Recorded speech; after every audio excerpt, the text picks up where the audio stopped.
Right, ladies and gentlemen, I know you're going to love this one because today you're going to get to watch me suffer. This is an ITX build that is going to look fantastic, but I think this could get a little bit complicated. So I have enlisted some help. Hello! The third time we've done this take. James, welcome to the studio. Mr. Geekawhat, how are you? I'm good. I feel a bit out of place, but I'm excited. Well, as I say, today then, we're going to have a look at this case. It's called the Geometric Model 2 ARK. No, that's the name of Intel's graphics cards. No, with a K. Ah. It's different, it's different. Careful, careful, There we go. I mean, what have you heard about this? So I've heard that it takes about 20 screws just to get inside and actually build the system. That doesn't sound great. It should be no screws, toolless. It looks quite cool though. Oh, okay. Oh, it spins. Well, I don't think it's meant to spin. You can get this with glass panels, but I don't really see the point because surely better airflow is better. That's odd, but then this bit is plastic. I'm not. Yeah, it feels Not a bit. convinced about Listen that. carefully. Bit squeaky, but it could be cool, and that's what matters. Should we get our build on Let's do this. and find out if it's any good? Yeah, let's do this. You're missing the cue. What's the cue? Oh, after a short word from today's video sponsor. The Gigabyte G5 is the gaming laptop for those that want to play the latest games without spending an arm and a leg. Packing the latest RTX 40 series graphics, the Gigabyte G5 is ready for jaw-dropping ray tracing and frame rate boosting DLSS 3. Learn more about this 144Hz gaming beast today with the link down below. We should probably begin by putting it down, but I am curious as to why it spins. I'll be honest, you seem to be spinning it like a basketball on your finger. So what is the bottom? The bottom is kind of the same as the top. We've got screws on the top, so I think this is one of the complaints we've actually heard about this case, is that to get all of the panels off, you kind of need to unscrew everything. Yeah, like for example this one, you've got one screw for the top and then one screw for the bottom. See, what would worry me is constantly having to like be scratching the case up when you're trying to take all the panels off it. Yeah, that's very true. Because That it's is very only true. plastic. Like it feels okay, but like. I mean, how much do you think, on the face of it, this case should be worth? Because my favourite ITX case is probably either the Fractal Terror, which is all metal, Yeah. or the Meshroom S, isn't it? Or the Meshroom Yeah. D. Yeah, Meshroom S, the tall one. And they all cost similar sorts of money. This is coming in at around about $170 in the US. expensive. It does, Yeah. does seem expensive for the materials used so far. But the design is cool and a bit unique. So I guess you're kind of paying for that, maybe? I'm just hoping it gets more solid throughout, but I do not like the use of plastic on the side. Worth noting as well, this is very unique in the sense that the I/O isn't on the case. Yes, I have read So that. I think the I/O is in That's here. unusual. I was going to take all the panels off, James. Yeah, but I want to see the I/O, Marcus. Too many cooks spoil the case. Well, that's a new one for me. You can carry on with that, and Yeah. I'll find the I/O in this. Maybe there's some feet in here. Ooh, in here there is a. Ooh. Is that like a mouse mat? Maybe it's like a case mat. Put the case on, maybe? To build on. Or just to put the case on? Not sure. Then this is like a little I/O puck, which is kind of cool. Can you stop damaging my stuff? I'm sorry.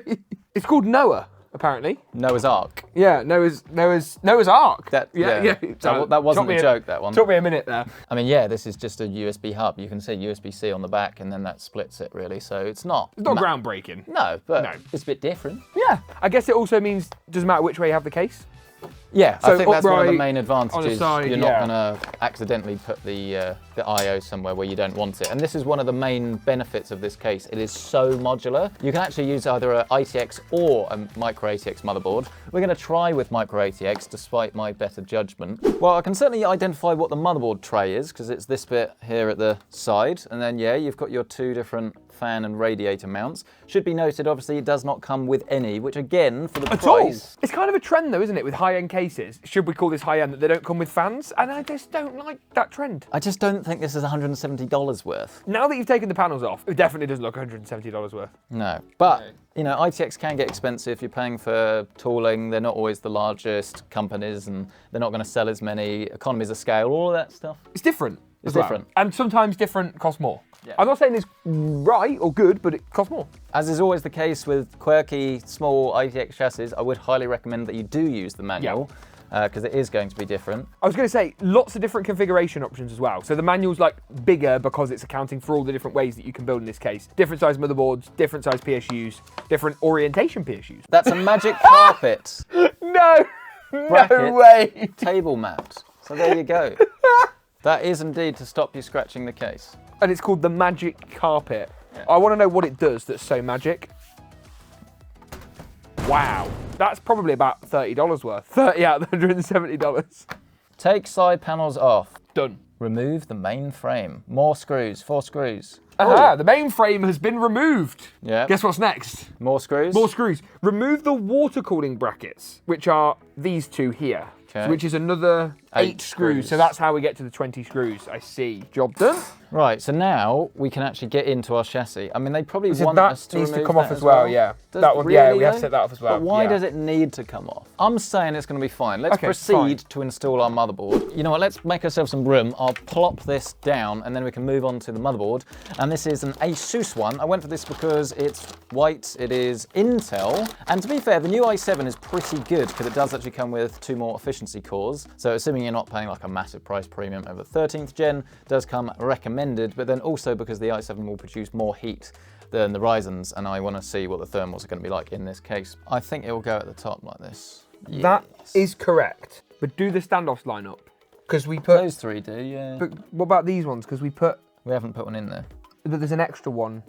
No? I think the best thing to do is to stand this up, put the thumb screw... It's a good job there's 2 of us, isn't it, really? This actually was a 2-person build. It was kind of a joke in a way that this needed 2 people, but actually... And now you're going to have to tighten that up. I think it's okay. I think that's pretty solid. It's not really going anywhere, so I think it'll be fine. Right, motherboard is in. So now we have a bit more of a gaming PC. And although that was a little bit difficult, it wasn't horrendous. I think it was just working it out. It wasn't difficult. Right, next step today is probably our RAM, CPU, SSD. Can you grab our i7 for us, please? I can indeed. And team effort, I will open up our slot and you can very carefully drop it in for me, please. Yeah, this would be a bad time to bend the pins on the socket, wouldn't it? Not my motherboard. Well, I mean, there's never a good time, to be fair, to bend the pins in your motherboard. So yeah, this is DDR4. This is the only issue with this motherboard. And to be fair, I actually would highly advise you do this before as well, because there's not so much... Well, there's a bit of play in the motherboard now where it's not directly on top of standoffs. Yeah, that's true.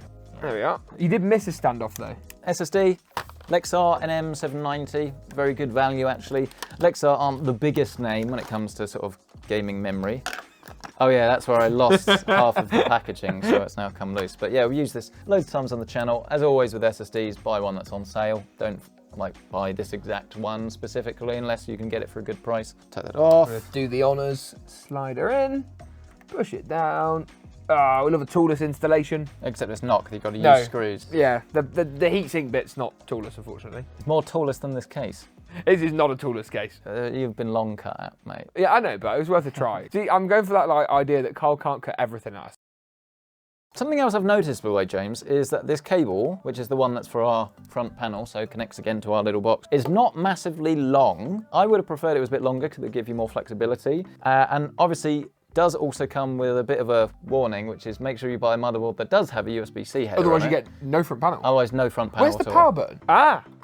We do have a power button on the top. So if you don't have USB-C, you can still turn it on. You just can't plug anything in. What's it say in the manual then? So the manual says power supply. No, the manual says cooler. Oh no! No! No! Oh! For context, by the way, we've got to take this out and put the back plate in for the cooler. We just had that moment at the same time. We just both like realised what's happened. Well, you wanted to use a very large cooler, and to be fair, it does say it supports 360s, so we are going for a Deepcool LT720. And to be fair, i7 is quite a hot CPU. No complaints from me yet. The case apparently as well fits dual 360mm radiators, not just one, but 2. So, backplate, motherboard, you finish her off. No, that's not what I meant. That's not what I meant at all. Moving on.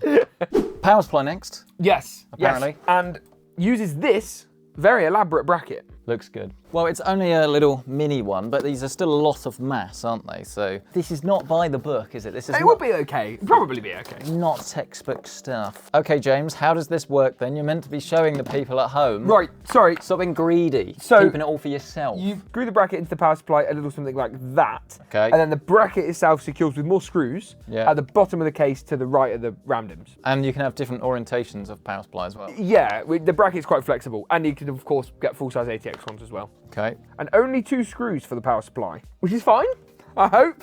So there's a few different places you can put it, but because we're going for micro ATX, we have to have it at the bottom. Unless we move the whole motherboard tray up, which means taking the motherboard out again. Yeah, I think let's just stick with this down the bottom. It's kind of confusing that some of the screws are different sizes though. Well, I'd say my thing is I always, this is not like entertainment, right? We have a responsibility here to show you guys how easy and how good these things are. I'm just feeling very confused right now because it's not as natural as I would like. Yeah, I agree. There's just so much thinking with this case. This is like most of the stuff you don't see is us just going, we could put that there. Oh, I don't know, but what about, I don't know. Which part next? It normally doesn't matter that much, but in this build it really matters what order you do things. That is a problem. Why? The radiator. Clearance of the rad. Yeah. But we can always go the other side, can't we? So we're going to use our cooler then without that RGB block on it. It doesn't really matter. I mean, this is still a pretty well-priced cooler, like not an ad in any way for Deepcool. They have sent this one out a while ago, but yeah, I think this is around about £110 or so. So maybe get the slightly lower spec LS one. Yeah. But then these come with performance fans, so. Which are better. Question. Yes. Intake exhaust, what are we going for? I'd say use it as an intake. Okay, I agree. There we are. That fits. Easy. Hey. Easy. Thermal compound. Oh, I'm running low, actually. Well, let's just finish up with these screws, get the CPU cable plugged in, and then we can move on to our GPU. James, can you do the honors for me, please? I can indeed. There we are. Still dropping stuff. This is the AMD 7900 XT. Remember, you can buy the XTX. Should fit in this without too much issue. I would say do pay very close attention to the maximum GPU length of this case though, because they're not always going to fit in, especially if you are using, I was going to say it depends on the size of the motherboard you're using, but it more depends where you're mounting it, because don't forget this is a motherboard tray you can slide, so you will probably find you can get different results and things, but we're going to have to put this bar in, is that right? Yeah, so there's these extra like mounting pieces which we attach to the graphics card and to the case. And basically these are located depending on exactly where you've installed the motherboard. You get bonus bar, yeah, there you so go. you can have like a full-size micro ATX sort of setup. So you Which can is quite good actually, because most ITX cases you definitely cannot do that. So not only are you getting the benefit of the extra RAM slots, but yeah, you obviously can put extra stuff in there. Extra M.2 SSDs as well, which is a bonus. So okay, I mean actually, now that I feel like we've done a lot of the hard work, I'm starting to see the appeal of this a little bit more.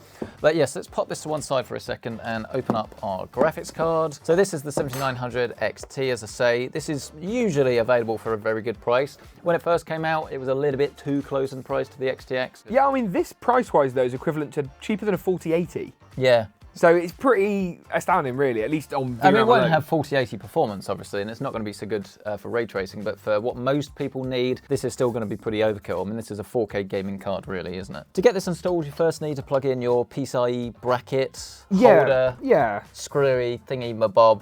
We need to line this up, though, so if you could hover the graphics card in, I'll figure out exactly where these need to go. Okay, sounds good to me. So this will go in here. There we are.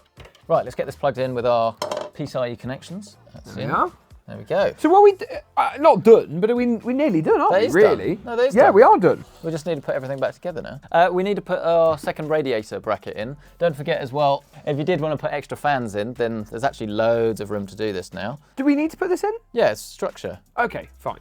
Yes. There we go. That is get in there. Getting there. Okay, now we need the side piece. I don't know where frame. The main frame. The main frame. I don't know where all of the cables are going to come out. So.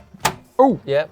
Ow. Ow, you're right. Yeah, I'm good, just about. To be fair, yeah, I mean, show the camera again, James. You're lacking here. Sorry, so look how easy it is. If I remove that out the way. You can actually still access your headers. The headers are fairly easy to access, depends on which ones, I think, really. There we are. Is that not in?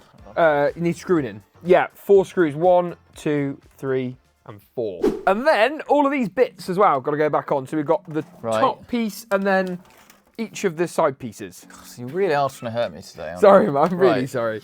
Oh, I see. So that does just hug over like that. doesn't it? Yeah. I think the I/O box probably makes sense next. I wish this was as reversible as USB-C. It would make it a lot easier, wouldn't it? Of course, the other problem, though, that you're going to run into with a chassis like this is that all of your I/O is at the top, including your graphics out. So not only are you going to have to be constantly fiddling about with connections and things on the top every time you want to plug something into your system, which is pretty annoying, but you are also going to have to get some form of adapter for your graphics card to connect. They do give you this right-angled display port, which is good. It's the wrong way around.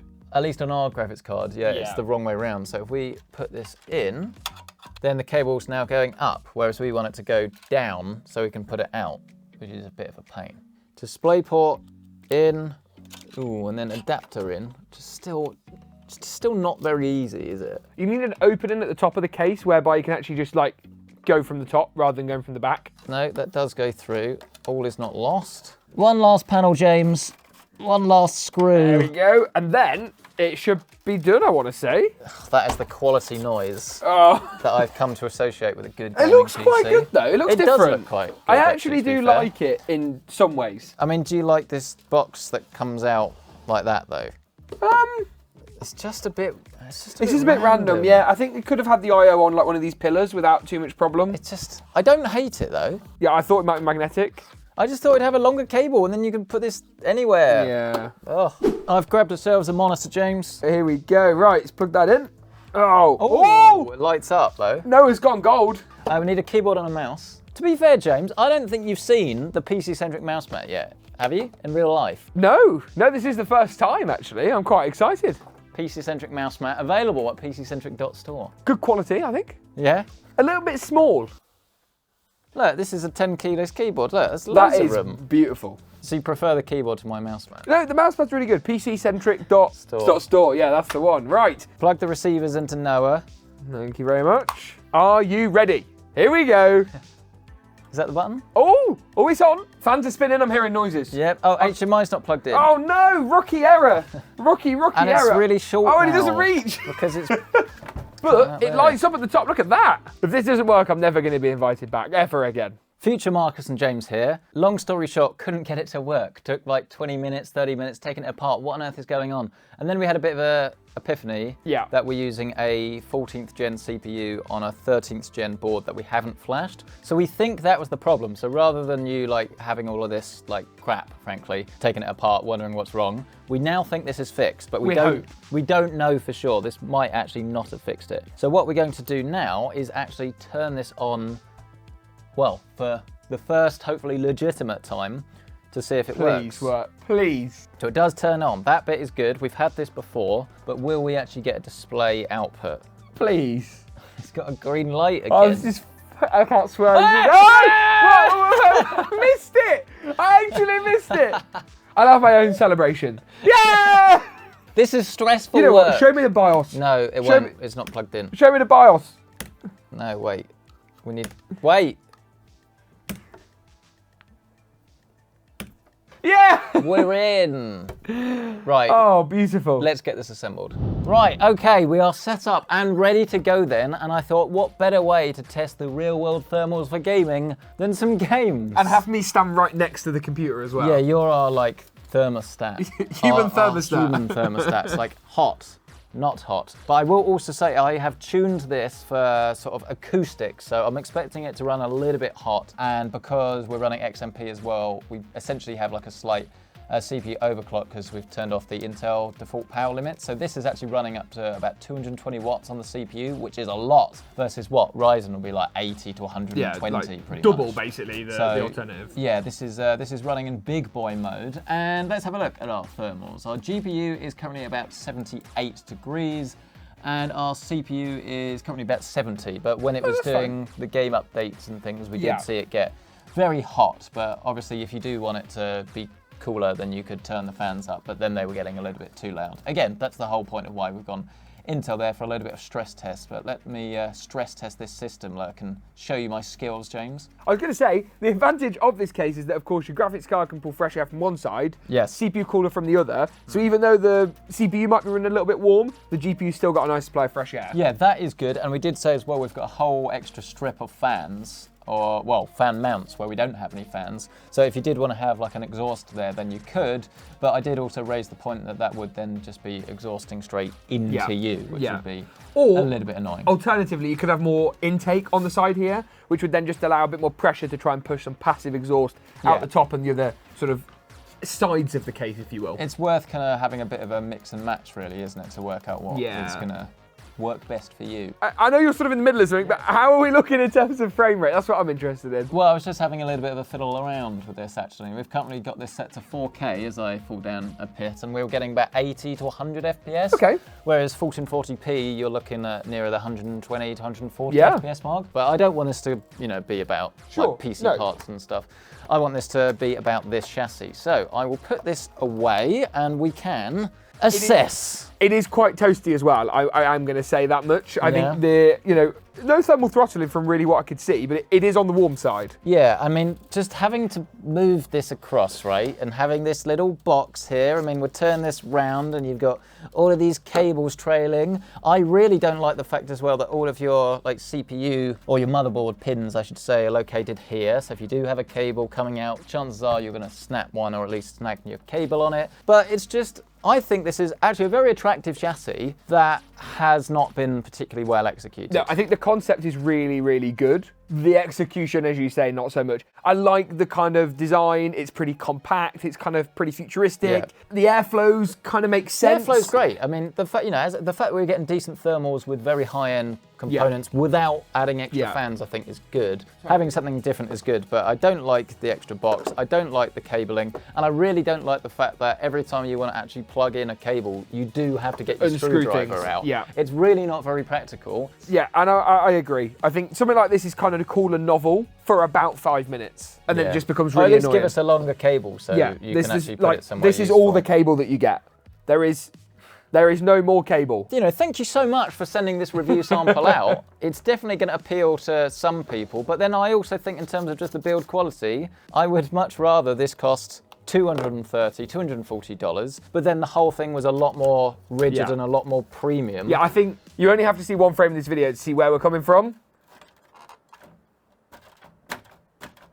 Not ideal. So, yeah, there you go. I never like saying a product is not good and you shouldn't pick it up, but I would not really recommend this to most people. What about you? Yeah, I agree. I think the two of us at points were genuinely like really stuck and quite confused. I like the fact it's different, but I think the execution is a little bit off. But there you go. Please do let us know your thoughts, though. Have we got this wrong? I know we're idiots, but I honestly, we sound like a dynamic duo here. We do, and if you liked the collab, to end all collabs, then get subscribed to Marcus and myself. Yeah, James, Geekawhat, go check him out. Link is located down below. Please smash the like button if you've enjoyed this video. Get yourself subscribed, as we say. And of course, if you do want to check out current pricing on anything featured in this video, you can find it listed down below with our Amazon affiliate links. And while you're down there, why not check out Gigabyte's G5 gaming laptop? The G5 packs a 144Hz display into a solid, sturdy laptop body with up to a 12-core Intel processor and an RTX 4060 graphics card. No matter whether you're wanting multiplayer action or ray trace DLSS 3 immersion, the G5 is the laptop you've been waiting for.